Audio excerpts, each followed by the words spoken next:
just Yeah. you can now take a picture of us. You can everything you can take a picture, but not Yep. Your face. because we are still active and we're going back to the field. So my name is Nir, and today I'm a reservist of the Duvdevan unit. In October 7, I still was the officer and the team commander of the bridge team, Team 100. This team is a team of active duty soldiers and reservists together. And I've been the commander of the fight of the team in Kfar Azza. Hi, my name's Roy. I'm 24 years old, and I am still today. I'm still an active duty member of Team 100. I was under the command of Ziv during the 7th of October, and I've been ever since still an active duty member.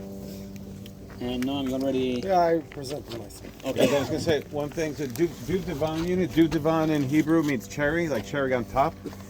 They also have like really large... So they're a very special ops unit. They go into the Judea and Samaria to the bad guys, and they have units that are undercover. They learn Arabic, they smell like Arabs, they dress like Arabs, and they go in there and you can't tell they're not Arabs, and they go in there and they help do the intelligence, and then these guys go in there and they either, if they want to come willingly, they come willingly. If not, maybe he'll tell you later what they do to them if they don't. But we've had, our group has had a relationship with Duvdevan now. They participated with us last year, and it's a privilege to have you guys with us this year. So, if Steve is already talking, I want to say thank you about everything you are doing for the unit. I don't know if you know, but we have a foundation called Friends of Duvdevan. Steve is a board member. I heard a lot about you from Guy and everyone. I want to do it in the end, but if you... Don't do it at all. Don't do it at all. And I have first present, but I have one more thing to give you. And You were saying earlier. when they told me Steve is come here, we said it's a special tour here, and we are not coming for everyone to say this story because it's very personal and it's very hard. But Steve, you're here and we do it with big love. So October 7th, we are at home. It's a weekend, and our team, because it's a special team in the unit, we go every weekend with all of our staff on a big savannah, a GMC, everything inside, and we are get ready for every outbreak that they're going to come, but from Judea and Samaria. Our main focus in regular times is in Judea and Samaria and the West Bank.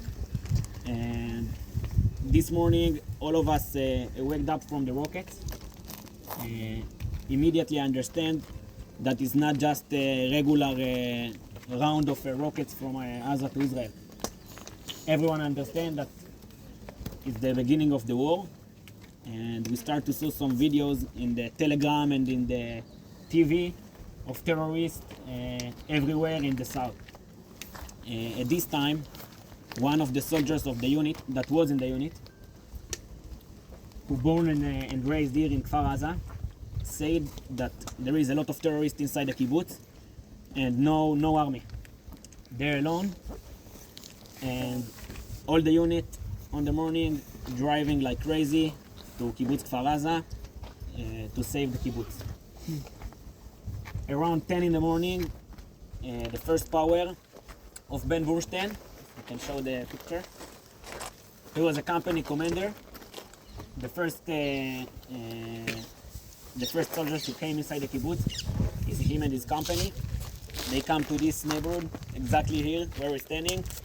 We're talking about around 100 of terrorists just inside this neighborhood.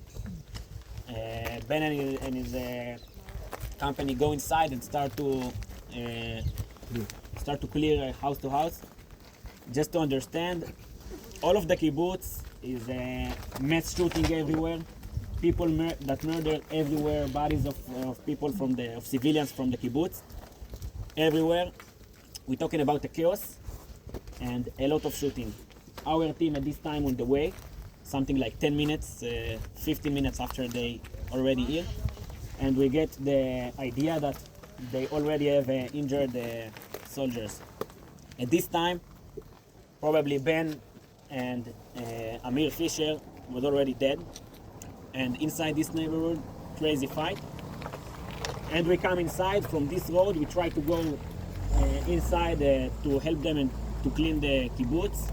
And the first hour of the fighting, we are just here from special cars that are anti-bullet, trying to kill a lot of terrorists and to take their bodies out.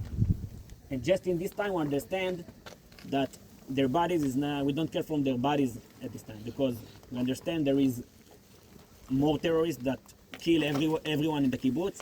And this time, soldiers' bodies, they are not it's not in the top, and we have to save civilians.